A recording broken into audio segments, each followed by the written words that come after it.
ए B C और D B C, A B C ये ऊपर वाला और डी बी सी ये नीचे वाला त्रिभुज एक समान आधार पर स्थित है। बीसी एक उसका क्या है, समान आधार बीसी पर स्थित दो समद्विबाहु त्रिभुज है।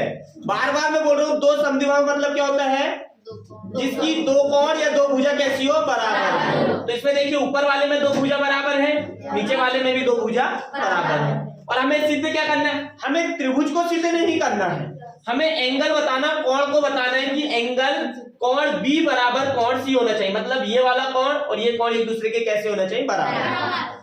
क्लियर है? क्वेश्चन अच्छे समझ में आया नहीं आया? आ गया? चलो आगे चलते। क्या क्या दिया बता दो भाई।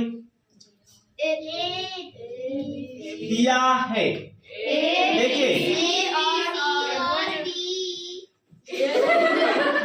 बातें नहीं। त्रिभुज ए बी सी और डी बी सी है ना,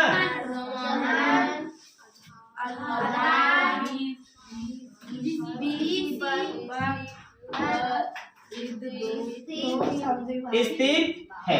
बस क्लियर है? ये हमें दे रखा है। सिद्ध क्या करना है हमें,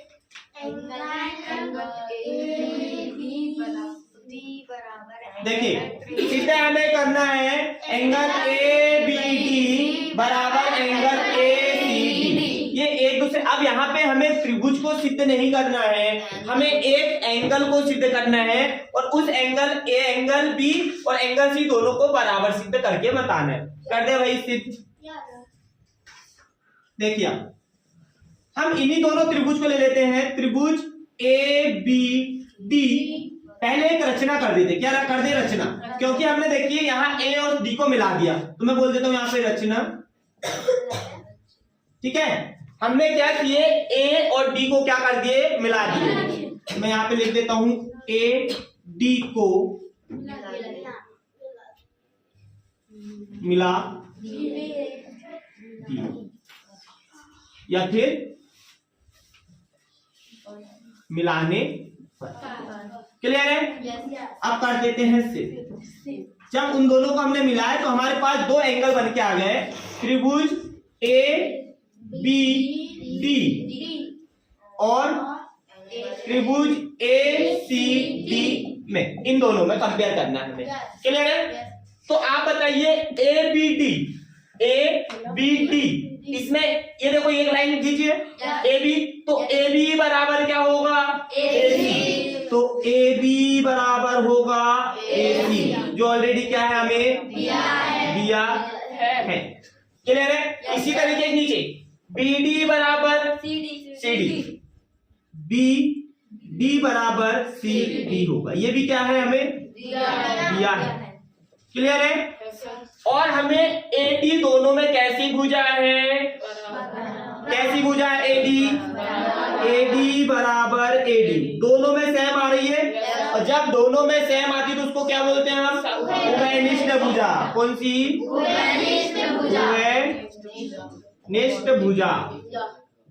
क्या बोल देते हैं, उभयनिष्ठ भुजा। उभयनिष्ठ भुजा बोल दिए। जब तो इनको सर्वांशम सिद्ध करने के लिए तीन भुजा या तीन कोण या दो भुजा दो कोण, मतलब उसमें हमें शर्तें लगाना होता है सर्वांशम की।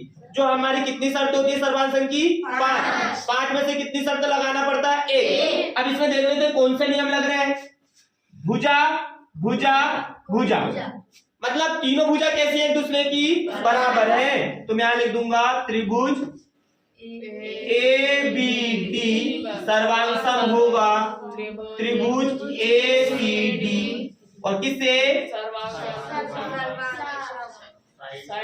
सर्वांशम साइड नियम से। क्लियर है? बट हमें ये सिद्ध करना था क्या, नहीं, हमें तो एंगल बी और एंगल सी को बताना था सिद्ध करके।